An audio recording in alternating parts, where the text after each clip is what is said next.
Benefit షోలు ఉండవని ముఖ్యమంత్రి స్పష్టంగా చెప్పారు. నిజంగా బెనిఫిట్ షోలు అవసరం అంటారా? టికెట్ రేట్లు పెంచడం అవసరం అంటారా? అంటే ఇది నేను 15-20 ఏళ్ల నుంచి చెప్తున్నా. బెనిఫిట్ షో అనేది వెయ్యకూడదు. అదేది ప్రీమియర్ షోలు వేయకూడదు. వేయొచ్చు ప్రీమియర్ షోలు, మేము వేసేవాళ్ళం. నేను మొగుడు కావాలి లాంటి సినిమాకి దగ్గర 20-25 ప్రీమియర్ షోలు వేసా ఫ్రీగా. అక్కడ మన జనానికి మెడ్రాస్లో ఉన్న వాళ్ళందరికీ చూపించేశాను. ప్రీమియర్ షో అంటే ఆల్మోస్ట్ ఫ్రీగా చేసేవాళ్ళు. ఇప్పుడు ప్రీమియర్ షోలు అంటే దాన్ని డబ్బులు చేసుకున్నారు, దాన్ని క్యాష్ చేసుకున్నారు. అది మొన్న అంతకుముందు వీడియోలో నేను పెట్టాను. మనకి సినిమాకి తేడా వచ్చేది ఒక 100 కోట్లు. హిట్ సినిమాకి, ఫ్లాప్ సినిమాకి అయితే ఫ్లాప్ అయితే ఏ రూపాయి తేడా రాదు. టికెట్ రేట్ పెంచినా తేడా రాదు, టికెట్ రేట్ తగ్గించినా తేడా రాదు. సో ఈ పెంచిన 100 కోట్లు వచ్చిందంటే 1000 కోట్లు చేస్తాం సినిమా.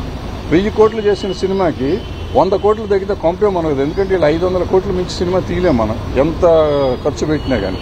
అంటే 1000 కోట్లు చేస్తే 500 కోట్లు ఆల్మోస్ట్ ప్రాఫిట్ ఉంటుంది. 100 కోట్లు తగ్గినందుకు 400 కోట్లతో సాటిస్ఫై అవ్వమా, లేదు ఈ 100 కోట్లు కూడా ఆంధ్ర తెలంగాణ ప్రజల మీద వెయ్యాలా అనేది ఆలోచించుకోవాల్సింది పబ్లిక్ ఆలోచించాలి, ప్రొడ్యూసర్లు ఆలోచించాలి, ఆర్టిస్టులు ఆలోచించాలి, డైరెక్టర్లు ఆలోచించాలి.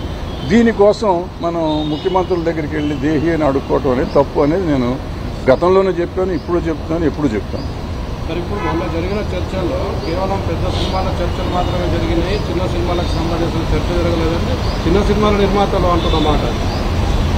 అంటే ఇప్పుడు ఏ సినిమాలు అనేది ఏం అక్కడ ఇంటర్నేషనల్ స్టాండర్డ్లో సినిమాలు తీయాలి అనేది మనకు ఉంది. ఆల్రెడీ ఇంటర్నేషనల్ స్టాండర్డ్ ఇవ్వడం పుష్పం ఉంది, మొత్తం ఆల్ ఇండియా రికార్డ్స్ అన్ని బ్రేక్ చేసిందంటే గర్వమే కదా. అంటే ఆటోమేటిక్గా మీకు ఇంటర్నేషనల్ రికార్డులు వచ్చింది. ఇప్పుడు టాప్ 100 లిస్టులోకి వస్తే మీరు కింద ఎక్కడో ఉంటుంది, 90లోనో 95లోనో ఉంటుంది.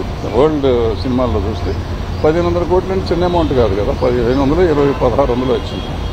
సో ఆటోమేటిక్గా మనం వరల్డ్ రికార్డులోకి వెళ్ళిపోయాం. ఇక్కడ ఏంటంటే మనం ఇక్కడ ఆల్రెడీ సినిమాలు తీస్తున్నాం. ఇక్కడ తీయింది ఏం లేదు, మనకు అన్ని భాషలు, తెలుగు, తమిళ్, కన్నడం, మలయాళం, హిందీ, ఒరియా, బెంగాలీ, భోజ్పురి, మరాఠీ జరగలేదు. మిగిలిన అన్ని భాషలు ఇక్కడ జరిగింది. మరాఠీ కూడా జరిగింది. మరాఠీ కూడా సైరాత్ ఇక్కడ జరిగింది. సో ఇట్లా అన్ని సినిమాలు ఇక్కడ జరుగుతూ ఉంటే ఇప్పుడు కొత్తగా మనం దీన్ని చేసేది ఇంగ్లీష్ సినిమాలు అంటే వాళ్ళు ఎక్కడెక్కడో తీస్తుంటారు, ప్రపంచాన్ని తీస్తారు. మనకి అప్పుడప్పుడు గాంధీ ఇక్కడ తీశారు, ఇట్లా చాలా సినిమాలు కొన్ని తీశారు ఇక్కడ. సో తీస్తారు. మనం అప్పుడెప్పుడు నా చిన్నప్పుడు షేక్స్పియర్ వాళ్ళు అనుకుంటారు, శశి కపూర్ సినిమా ఇక్కడ హైదరాబాద్లో, మొత్తం హైదరాబాద్లో తీశారు. అట్లా అవసరమైనప్పుడు సినిమాలు తీస్తూ ఉంటారు. దానికి ఏమన్నా